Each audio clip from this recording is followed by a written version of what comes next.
अरे भोला भांग तुम्हारी नित्य घोटत घोटत हारी। अरे भोला भांग तुम्हारी नित्य घोटत घोटत हारी। मेरे दोनों हाथ दुखाए तेरी एक दिना की होए तो घोटूं रोज न घोटी जाए। भोला भांग तुम्हारी नित्य घोटत घोटत हारी। अरे भोला भांग तुम्हारी नित्य घोटत घोटत हारी। बोली श्री उमापति महादेव की जय। बोली श्री भक्तवत्सल भगवान की जय। बोली श्री महापुराण की जय।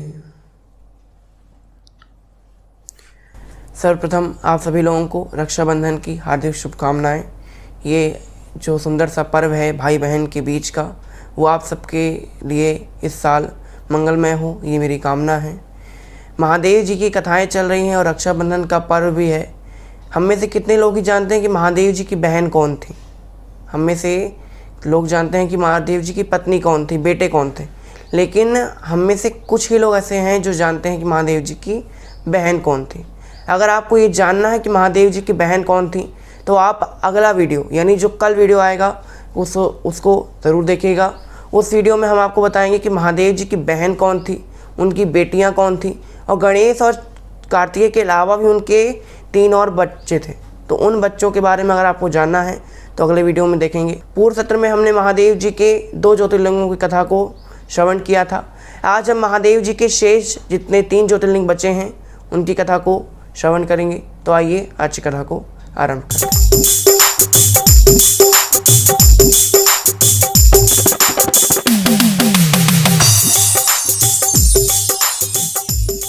तो आज की कथा में हम सर्वप्रथम महादेव जी के वैजनाथ नामक ज्योतिर्लिंग की कथा में प्रवेश करेंगे।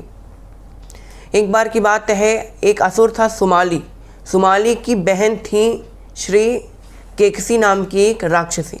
सुमाली ने अपनी बहन केकसी को विश्रवा नामक मुनि के पास भेजा और केकसी से कहा कि तुम जाना और विश्रवा से पुत्रों की याचना करना। पुत्रों की याचना करोगे ना तो तुमको वो अच्छे अच्छे पुत्र देंगे जिससे राक्षस जाति का विनाश नहीं होगा। और अगर ये पुत्र ऋषि से उत्पन्न होंगे तो फिर कोई देवता उनका अंत नहीं करेगा, क्योंकि अगर उनका अंत हुआ तो ब्रह्म हत्या का पाप लग जाएगा। केकसी ने कहा ठीक है। केकसी गई विश्रवा मुनि के पास। विश्रवा मुनि तपस्या कर रहे थे, उनकी खूब सेवा की। फिर केकसी ने उनसे 3 पुत्रों की याचना की। अब यहाँ पर जब ये याचना की थी उस समय ना बहुत जो वातावरण था, माहौल, वो बहुत बारिश वाला था, बहुत आंधी तूफान वाला था। तब ऋषि ने कहा कि देखो पुत्र तो मिल जाएंगे लेकिन पुत्र अच्छे नहीं होंगे, क्योंकि ये जो माहौल है अभी तो वो अच्छा नहीं है। अगर माहौल अच्छा नहीं है, पुत्र दे दूंगा तो फिर फ़ायदा नहीं होगा। तब केकसी ने कहा अगर आप जैसे महामुनि से मुझे अच्छे पुत्र नहीं मिलने तो मैं क्या करूं? तो फिर मेरा यहाँ तक आना कोई सफल नहीं हुआ। तब विश्रवा मुनि ने कहा चलो ठीक है, तुम्हारे पुत्र होंगे तो तुम्हारे जो पुत्र होंगे वो तो राक्षस प्रवृत्ति के होंगे लेकिन बड़े ज्ञानी होंगे। तुम्हारे 3 पुत्र बड़े ज्ञानी होंगे और तुम्हारे जो सबसे छोटा पुत्र होगा वो भगवान श्री विष्णु का अनन्य भक्त होगा। भगवान श्री विष्णु उसको अपना गण बनाकर रखेंगे हमेशा। केकसी ने कहा ठीक है। कुछ समय में व्यतीत होता है। केकसी के गर्भ से 3 पुत्रों की उत्पत्ति होती। सबसे बड़े पुत्र का नाम था रावण, दूसरा पुत्र कुंभकर्ण और तीसरा पुत्र है श्री विभीषण जी। इनका जन्म केकसी माता के गर्भ से हुआ। बड़े हुए तो जो विभीषण जी जब से छोटे वाले पुत्र, वो भगवान श्री विष्णु के हमेशा तपस्या करते, पूजा करते। और बाकी के जो 2 पुत्र थे उनको केकसी माता ने आसुरी विद्याएं ज़्यादा सिखाई हुई थी कि असुर बनो और देवताओं पर आक्रमण करो, क्योंकि जो मेरे भाई हैं सुमाली उसको देवताओं ने बहुत तंग किया है, इसलिए जाओ और देवताओं पर विजय प्राप्त करना। तब यहाँ पर विजय तो प्राप्त करा रावण ने, 3 लोगों पर विजय प्राप्त कर ली। वहाँ पर एक दिन केकसी माता महादेव जी की पूजा कर रही थी। तभी वहाँ पर शुक्राचार्य आते हैं। तो शुक्राचार्य जी से केकसी माता पूछती हैं कि गुरुदेव आप असुर और राक्षसों के संरक्षक हैं, तो आपको ये बताइए मुझे कि मेरी ये लंका नगरी कैसी रहेगी, भविष्य के बारे में बताइए कि मेरा पुत्र कैसे रहेंगे, मेरे तीनों पुत्र का जीवन कैसे होगा। अगर असुरों पर कोई संकट आने वाला हो तो उनके बारे में मुझे बताइए, अगर कोई संकट आने वाला है तो उसके उपाय के बारे में मुझे बताइए। तब शुक्राचार्य जी ने कहा कि देखो, अब तुम्हारे हंसी खुशी के दिन समाप्त होने वाले हैं केकसी। अब भगवान श्री विष्णु राम अवतार लेने वाले हैं और तुम्हारे दोनों पुत्र जो राक्षस हैं, यानी श्री रावण जी और श्री कुंभकर्ण, उन दोनों का अंत करने वाले। तुम्हारे जो छोटे पुत्र हैं उसको तो बचाएगा, लेकिन बाकी तुम्हारे 2 पुत्र और पूरी राक्षस जाति का संहार कर देगा। राक्षसों का नामो निशान इस पृथ्वी पर नहीं रहने देगा। तब केकसी माता ने कहा, गुरुदेव अगर इसका कोई सुझाव हो तो मुझे बताइए। तब यहाँ शुक्राचार्य जी ने कहा, एक सुझाव है, अगर महादेव जी तुम्हारी इस लंका नगरी में आकर प्रतिष्ठित हो जाएं, तब राम यहाँ पर अपने बाणों का प्रहार नहीं करेगा, क्योंकि इस नगरी में साक्षात महादेव जी आत्मलिंग के रूप में हैं, और जहाँ महादेव जी होंगे वहाँ राम कभी भी अपने बाणों का प्रहार नहीं करेगा। इसलिए तुम ऐसा कुछ तिकड़म चलाओ, ऐसा कुछ काम करवाओ जिससे महादेव जी प्रसन्न होकर तुम्हारी इस नगरी में आ जाएं और हमेशा के लिए निवास करें। अगर महादेव जी यहाँ गए तो फिर तुम्हारी जय जयकार एकदम। तब केकसी ने अपने सबसे बड़े वाले पुत्र श्री रावण को कहा कि रावण, तुम जाओ महादेव जी की खूब तपस्या करो और तपस्या से महादेव जी के आत्मलिंग को मांग लेना। रावण ने कहा ठीक है। रावण जाता है वनों में, खूब तपस्या करता है महादेव जी की, कई वर्षों तक तपस्या की, पर महादेव जी प्रसन्न नहीं हुए। फिर रावण ने क्या किया, रावण के 10 शीश थे, उसको दशानन कहा जाता है, तो अपने एक एक शीशों की वो आहुति देना प्रारंभ करता है अग्नि में। जब 9 शीशों की आहुति दे दी और जैसे ही 10वां शीश अग्नि में डालने ही जा रहा था, तभी महादेव जी प्रसन्न हो जाते हैं। महादेव जी कहते हैं, रावण, मैं तो तुम्हारी उस तपस्या से ही प्रसन्न हो गया था, लेकिन मैं तुम्हारी परीक्षा ले रहा था कि क्या तुम मेरे सच्चे भक्त हो, क्या मुझे तुमको दर्शन देना चाहिए, और तुम उस परीक्षा में सफल हुए हो। अब बताओ तुमको क्या वरदान चाहिए। पहले तो रावण ने कहा, मुझे सबसे ज़्यादा शक्तिशाली बना लो, इस संसार में सबसे ज़्यादा शक्ति वाला मैं हो जाऊँ। महादेव जी ने कहा तथास्तु। फिर यहाँ रावण ने कहा, मुझे आपसे एक और वरदान चाहिए। महादेव जी ने कहा बताओ दूसरा वरदान। तब रावण ने कहा कि मैं चाहता हूँ कि आप मेरे साथ पार्वती माता सहित चलिए मेरे लंका में, अपने कैलाश पर्वत सहित मेरी लंका में आप आ जाइए। महादेव जी ने कहा, पहली बात तो लंका तुम्हारी है नहीं, और दूसरी बात अगर लंका तुम्हारी हो भी गई कैसे भी करके तो भी हम नहीं जा सकते, क्योंकि हम अपने कैलाश पर्वत को छोड़कर नहीं जा सकते, और हमारा कैलाश पर्वत यहाँ से वहाँ कोई छोटा सा खिलौना नहीं है कि तुम यहाँ से वहाँ ले जाओगे। अगर तुम चाहते हो कि हम तुम्हारे साथ जाएं तो हम साक्षात नहीं जाएंगे, लेकिन तुमने ये जो शिवलिंग है जिसकी तुमने पूजा की है कई वर्षों तक, जिसके सामने तुमने बैठकर तपस्या की है, अग्नि में आहुति डाली है, उस शिवलिंग में हम अपने अंश को स्थापित कर देते हैं, तो ये शिवलिंग जो है वो आत्मलिंग बन जाएगा हमारा, उसमें हमारी आत्मा स्थापित हो जाएगी, तो उसको ले जाना और तुम अपनी लंका में रख देना। रावण ने कहा ठीक है। महादेव जी ने कहा नहीं रुको, एक प्रिकॉशन, मतलब एक सुझाव दे रहा हूँ, अगर इस शिवलिंग को तुमने कहीं भी बीच रास्ते में रख दिया तो मैं ये समझूंगा कि प्रभु की यही इच्छा है कि मैं यहीं निवास करूं।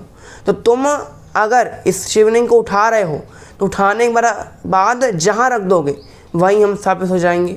फिर तुम उसको कितने भी प्रयास करोगे, तुम क्या, तुम्हारे जैसे हज़ारों रावण आ जाएंगे ना तो भी उसको उठा नहीं पाएंगे। रावण ने कहा ठीक है।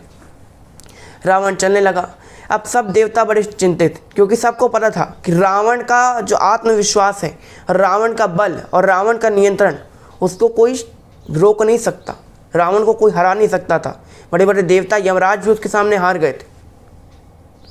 तब यहाँ जो विष्णु जी थे, जिनके चरणों से साक्षात माता गंगा प्रवाहित होती हैं, तो विष्णु जी ने गंगा माता से कहा कि गंगे आप जाइए और रावण के पेट में जाकर, उदर में जाकर स्थान ले लीजिए। स्थान ले लेंगी तो उसको लघु शंका करने की इच्छा प्रदान होगी, और अगर उसको ऐसी इच्छा हुई तो वो शिवलिंग को हाथ में ले ले तो वो काम करेगा नहीं, तो वो कहीं ना कहीं उसको रख देगा, जिससे महादेव जी उसकी लंका में ना जाकर यहाँ स्थापित हो जाएंगे।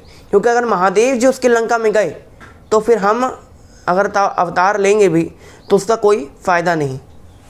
गंगा माता ने वही किया। गंगा माता रावण के उदर में स्थापित हुई। उदर में स्थापित होते ही रावण को लघु शंका की, लघु शंका प्रतीत हुई। तब रावण ने ऐसा विचार किया कि अब लघु शंका लगी हुई है और शिवलिंग को साथ में ले ले, वो काम नहीं हो सकता, और शिवलिंग को अगर कहीं रख देंगे तो महादेव जी हमारी लंका में नहीं आ पाएंगे, और जो आत्मलिंग है वो कोई खिलौना तो है नहीं कि बार बार मांग लेंगे, क्योंकि आत्मलिंग कोई छोटी सी चीज़ नहीं होती। तब रावण ने अब सोचना कहीं कोई है, अगर कोई दिख जाए तो इसको शिवलिंग पकड़ा दूँ। तभी वहाँ पर गणेश जी एक ग्वाले का रूप बनाकर आते हैं और ओम नमः शिवाय जप रहे थे। तब रावण ने कहा लगता है कोई शिव भक्त आ रहा है। रावण ने कहा ग्वाले इधर आओ। बोले बताओ। तब उसने कहा इधर आओ बेटा, तुम ये जो शिवलिंग है ना इसको थोड़ी देर से पकड़ लो और मैं थोड़ा सा जाता हूँ, उसके बाद मैं वापस आ जाऊँगा। बस इतना काम करना कि शिवलिंग को अपने हाथ में पकड़े रहना, छोड़ना मत, और ज़मीन पर मत रखना। अगर ज़मीन पर रखना ठीक नहीं होगा। धमकी भी दी। गणेश जी ने कहा ठीक है। अब यहाँ रावण जाते हैं। अब गंगा का प्रभाव था, और गंगा का प्रभाव आप जानते हैं कितना विशाल होता है, गंगा अनंत है। तो रावण का समय सीमा जो थी वो बहुत लंबी हो गई। अब समय सीमा लंबी हुई, दिन भी ढलता जा रहा है। यहाँ गणेश जी ने अपनी लीला की। गणेश जी ने उस शिवलिंग को वहीं पर स्थापित कर दिया। रावण जब लौट कर आते हैं, देखते हैं कि ग्वाला कहाँ चला गया। ग्वाला तो नहीं था। शिवलिंग जी क्या देखते हैं कि आत्मलिंग तो एक जगह स्थापित है। रावण ने खूब बल लगाया, लेकिन शिवलिंग वहाँ स्थापित हो गए थे, वो वहाँ से नहीं उठे। फिर वहाँ महादेव जी प्रकट हो जाते हैं। अब यहाँ रावण महादेव जी को खूब खड़ी खोटी सुनाता है, और अब यहाँ पर रावण खुद अपने ही हाथों से कैलाश पर्वत को उठाने लगता है। रावण ने कहा अगर आपका आत्मलिंग नहीं जाएगा तो मैं खुद आपको ले जाऊंगा। मेरी बाहुओं में अभी इतना बल है कि मैं कैलाश पर्वत को उठा सकता हूँ। जब रावण ने कैलाश पर्वत उठाने का दुस्साहस किया, तब महादेव जी ने अपने अंगूठे, जो उनका पैर का अंगूठा था, उससे रावण को दबा दिया और ये श्राप दिया कि रावण तुमको अपने बल का बहुत अहंकार है ना, मैं तुमको श्राप देता हूँ कि जल्द ही से जल्द तुम्हारे इस बल को अहंकार, जो बल का अहंकार है उसको नष्ट करने वाला जन्म लेने वाला। रावण वहाँ से चला जाता है, और जहाँ शिवलिंग स्थापित हुआ वही है श्री वैजनाथ नामक ज्योतिर्लिंग। इसका जो स्थान है वो थोड़ा विवादित है। अगर देखा जाए तो वो महाराष्ट्र के पार्ली नामक स्थान में वैजनाथ है, परल्याम वैजनाथम च। और अगर देखा जाए तो वैजनाथ चिता भूमि में है। और एक कथा के अनुसार अगर देखा जाए तो वैजनाथ देवघर, झारखंड के देवघर में वैजनाथ का शिवलिंग स्थापित ऐसा माना जाता है। तो ये थी महादेव जी के वैजनाथ नामक ज्योतिर्लिंग की सुंदर सी कथा। अब हम महादेव जी की स्तुति करते हैं। पूर्वोत्तरे प्रज्वलिका निधाने सदा वसन्तं गिरिजा समेतं सुरासुराराधितपादपद्मं श्रीवैजनाथं तमहं नमामि। श्रीवैजनाथं तमहं नमामि। श्रीवैजनाथं तमहं नमामि। तो ये थी महादेव जी की वैजनाथ नामक ज्योतिर्लिंग की कथा। अब हम चलते हैं महादेव जी के नागेश्वर नामक ज्योतिर्लिंग की कथा में। एक बार की बात है, दारुका और दारुक, ये दोनों दाम्पत्य, राक्षस दाम्पत्य एक वन में निवास किया करते थे। जो दारुका थी वो माता पार्वती की बड़ी भक्त थी। माता पार्वती की खूब सेवा करती थी, खूब पूजा करती। उसने एक बार माता पार्वती की खूब तपस्या की। तपस्या से माता प्रसन्न हो जाती हैं और कहती हैं बताओ दारुका तुमको क्या वरदान चाहिए। तब दारुका कहती है कि माते, मैं चाहती हूँ कि मैं जिस वन में निवास करती हूँ वो वन मेरे नाम से विख्यात हो और मैं उस वन की स्वामिनी हो जाऊँ। और इतना ही नहीं, मैं जब चाहूँ इस वन को यहाँ से वहाँ, जहाँ चाहूँ, यहाँ वहाँ, जहाँ तहाँ, जहाँ चाहूँ मैं उस वन को ले जा सकूँ। माता ने कहा ये क्यों वरदान मांग रही हो। तब दारुका ने कहा देखिए माते, मैं ना ये वरदान जो है वो जन कल्याण के लिए मांग रही। उसने बोला जन कल्याण, लेकिन अंदर कुछ और मंशा थी। अब बोला जन कल्याण की, माता मुझे जन कल्याण के लिए चाहिए। माता ने कहा तथास्तु, ये वन तुम्हारा, अब से तुम जहाँ चाहोगे उसको ले जा सकोगी। अब यहाँ जब ऐसा वरदान प्राप्त हो गया, और शक्तिशाली तो था ही उसका पति, अब यहाँ उसका जो पति था उन मनुष्यों को बहुत परेशान करता था। और दारुका का जब ये वन हो गया, दारुका वन नाम से पड़ गया उसका नाम उस वन का, तब दारुका ने सोचा कि इस वन में हमारा एक महल होना चाहिए। हम दोनों पति पत्नी एक महल में रहेंगे। अब महल का निर्माण कौन करे? तो विश्वकर्मा तो आते नहीं, क्योंकि वो राक्षस हैं। राक्षसों के लिए विश्वकर्मा थोड़ी ना आएंगे महल बनाने। तो उन्होंने सोचा कि यहाँ जितने भी मनुष्य हैं उनको हम अपना गुलाम बनाएंगे। अब यहाँ पर सभी मनुष्यों को गुलाम बनाना प्रारंभ कर दिया। अब यहाँ गुलाम बनाया तो जो बचे हुए लोग थे वो सब औरव नाम के एक ऋषि के पास जाते हैं और ऋषि से कहते हैं कि ऋषि, हम चाहते हैं कि आप हमको ये दारुक और दारुका के आतंक से बचा लीजिए। तब ऋषि दारुक और दारुका के पास जाते हैं और उनको श्राप देते हैं कि अगर तुम इस भूमंडल में, अगर तुम्हारा ये वन और तुम अगर इस भूमंडल में रहोगे तो वहीं के वहीं भस्म हो जाओगे। तुम्हारे पास कुछ ही देर का समय है, अगर चाहो तो यहाँ से चले जाओ, अपने वन को भी साथ ले जाओ अगर चाहिए तो यहाँ पर जो दारुका थी वो माता पार्वती के आशीर्वाद से उस वन सहित जितनी राक्षस जाति थी उसको जल के बीचों बीच, समुद्र के बीचों बीच लाकर रख देती है। अब यहाँ उसका जो महल बनाने का जो सपना था वो तो अधूरा रह गया। अब है दारुका बड़ी परेशान। अब एक दिन उस समुद्र के पास से ही, उस समुद्र में ही कुछ व्यापारी जहाज निकल रहे थे। उस व्यापारी जहाज को दारुक और दारुका ने अपनी मायावी शक्तियों द्वारा उसमें जितने भी लोग थे उन सबको बंदी बना लिया। वो सभी व्यापारी थे। उन व्यापारियों के मध्य एक महादेव जी का भक्त था, सुप्रिय नाम का एक वैश्य यानी व्यापारी। एक सुप्रिय नाम का एक व्यापारी भी उस जहाज में था जिसको दारुका ने बंदी बना ली। अब यहाँ पर जो सुप्रिय था उसको और उसके जो जितने साथी थे उसको बंदी बना लिए, अपने एक जेल में रख लिया उस दारुका ने। अब यहाँ एक एक करके वो सबको बुलाया करती थी कि आओ मेरा महल बनाओ, लेकिन सुप्रिय नहीं जाते थे। सुप्रिय उस कैद खाने में भी महादेव जी खूब पूजा किया करते थे, महादेव जी की अर्चना करते थे।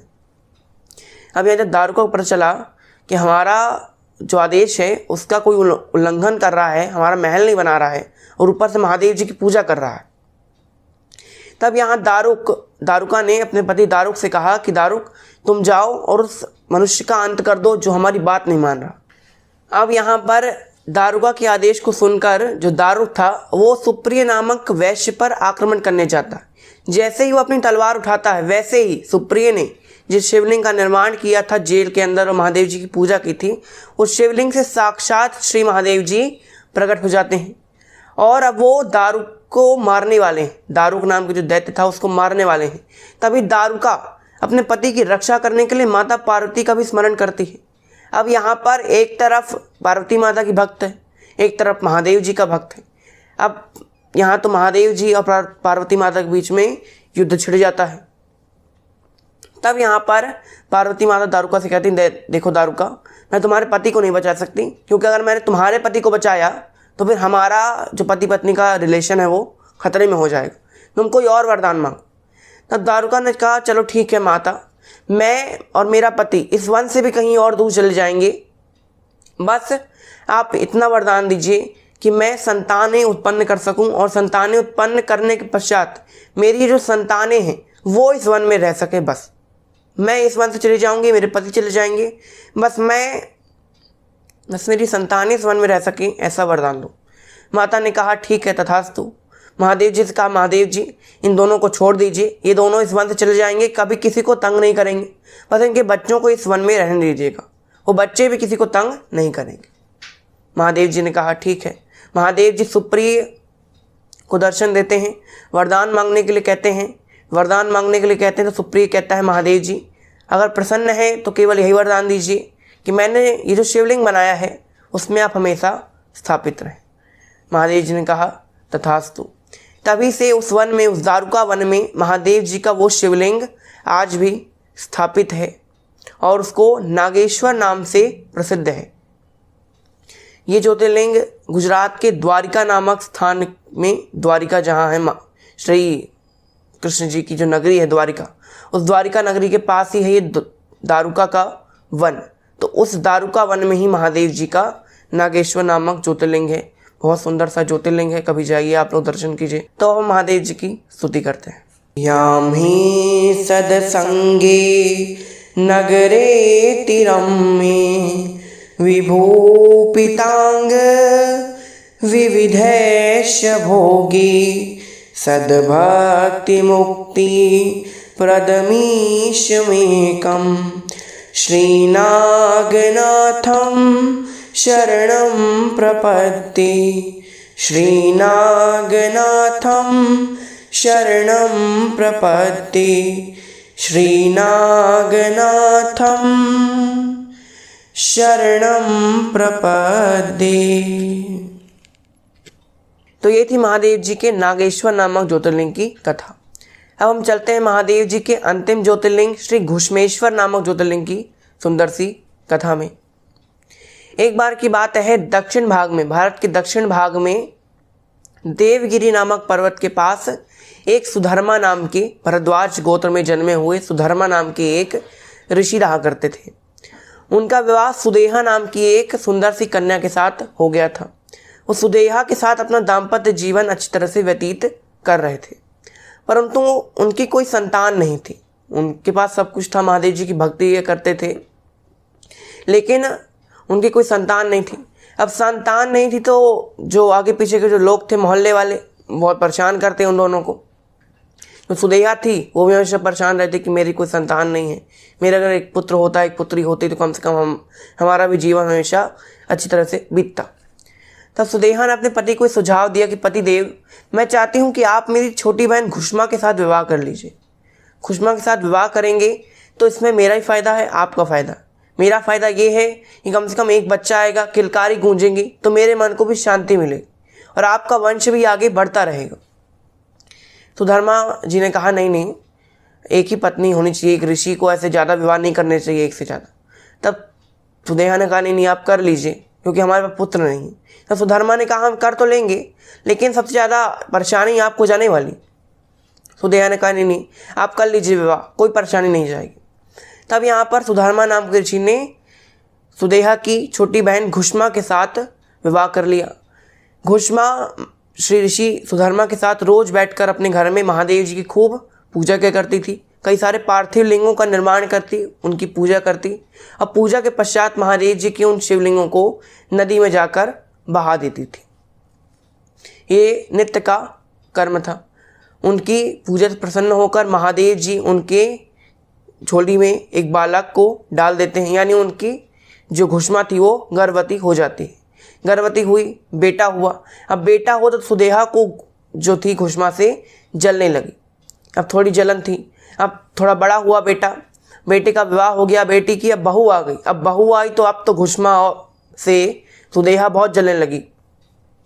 सुदेहा ने एक बार क्या किया, जब ये जो घुश्मा के जो बेटा और बहू थे एक दिन सो रहे थे, तभी सुदेहा ने जाकर रात को ही उसके कमरे में जाकर जो बेटा था उसको चाकू मारा और उसका अंत कर दिया। अब यहाँ जब सुदेहा ने बेटे का अंत कर दिया, तब बेटे का अंत करने के पश्चात उसकी जो भी शरीर के हिस्से थे उसे कई सारे टुकड़े करके उसने नदी में बहा दिया। और किस नदी में बहाया था? जिस नदी में रोज घुश्मा शिवलिंग को बहाया करती थी, अपने जो पूजा करती थी उन शिवलिंग को बहाया करती थी। वो पति को बहा दिया। सुबह जब पति की पत्नी उठती है तो सोचती है कि मेरे स्वामी कहीं चले गए होंगे सुबह सुबह। अब जैसे ही उठी और जैसे ही लौट कर आती है, अब जब सुबह सुबह का समय था तो आंखें थोड़ी सी मैली थी तो उसको कुछ अच्छे से दिखा नहीं पत्नी को। जब स्नान करने के पश्चात आई तब क्या देखती है कि मेरे कमरे में एक तो खून के छींटे, तो खूब चिल्लाने लगती, खून के छींटे कहाँ से आ गए, मेरे पति कहाँ गए, तो खूब रोने लगती है। यहाँ जो सुदेहा थी वो भी नकली आंसू बहाना प्रारंभ कर दिया, उसने भी झूठ मूठ का ही शोक प्रकट किया। यहाँ जो घुश्मा थी और उनके जो पति सुधर्मा, वो दोनों रोज के प्रति महादेव जी की पूजा करनी प्रारंभ कर दी थी और महादेव जी की पूजा से बीच में नहीं उठे और ना ही किसी प्रकार का शोक प्रकट किया, बस मौन होकर महादेव जी के पार्थिव लिंगों की पूजा की। यहाँ पूजा के पश्चात घुश्मा दोबारा जाती है महादेव जी के शिवलिंगों को नदी में प्रवाहित करने। जब वो नदी प्रवाहित करने जाती तभी क्या देखती है कि नदी में जो उसका मरा हुआ बेटा था वो स्नान कर रहा। घुश्मा को ये सब देखकर ना ही शोक हुआ ना ही प्रसन्नता हुई, क्योंकि वो तो जानती थी ये सब महादेव जी की लीला।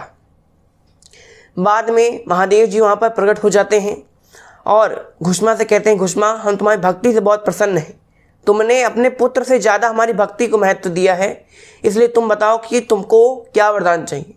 और मैं आज ही तुम्हारी इस बहन सुदेहा का अंत कर देता हूँ। अब घुष्मा ने कहा, नहीं नहीं प्रभु, आप मेरी इस बहन को मत मारिए। अगर मेरी बहन मर गई तो अच्छा नहीं होगा, मुझे बहुत बुरा लगेगा। महादेव जी ने कहा, घुष्मा तुम धन्य हो, तुम बताओ तुमको मुझसे कौन सा वरदान चाहिए। तब घुष्मा ने कहा, मैं चाहती हूँ कि आप इस स्थान पर जहाँ मैं शिवलिंगों का विसर्जन करती हूँ, वहाँ पर आप निरंतर मेरे ही नाम से घुष्मेश्वर नाम की ज्योतिर्लिंग के रूप में प्रतिष्ठित हो जाएं और यहाँ लोगों का कल्याण करें। तब घुष्मा की बातें सुनकर महादेव जी वहीं पर स्थापित हो जाते हैं और घुष्मेश्वर नाम के ज्योतिर्लिंग के रूप में आज महादेव जी का वो शिवलिंग स्थापित है। ये शिवलिंग महाराष्ट्र में स्थापित माना जाता है। तो आइए अब हम महादेव जी की स्तुति करते हैं।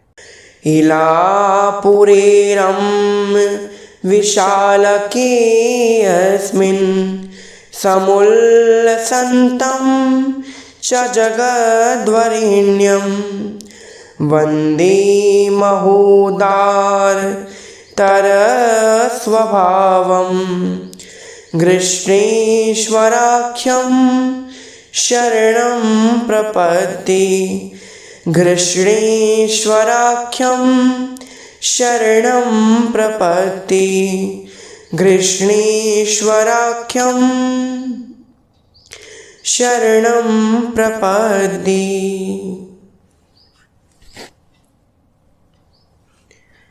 तो ये थी महादेव जी के घुष्मेश्वर नामक ज्योतिर्लिंग की सुंदर सी कथा। यहाँ महादेव जी के 12 ज्योतिर्लिंगों की कथा समाप्त होती है और सावन का महीना भी आज से समाप्त हो रहा है। ओम नमः शिवाय। अब हम अगले सत्र में ये जानेंगे कि महादेव जी की पुत्री कौन थी, बेटे कौन थे और महादेव जी की बहन कौन थी। इसके पश्चात, इस कथा को श्रवण करने के पश्चात हम वाल्मीकि रामायण की कथा में प्रवेश करेंगे। हम लोगों ने तुलसीदास जी की रामायण तो कई लोगों ने पढ़ी, तुलसीदास जी की रामायण सबसे आती है, लेकिन वाल्मीकि रामायण के बारे में बहुत कम लोग जानते हैं। तो अगले सत्र से हम वाल्मीकि रामायण की सुंदर सी कथा में प्रवेश करेंगे। लेकिन आज के लिए बस इतना ही। आपका बहुत बहुत धन्यवाद। घर पर रहिए, सुरक्षित रहिए, मुस्कुराते रहिए। ओम नमः शिवाय।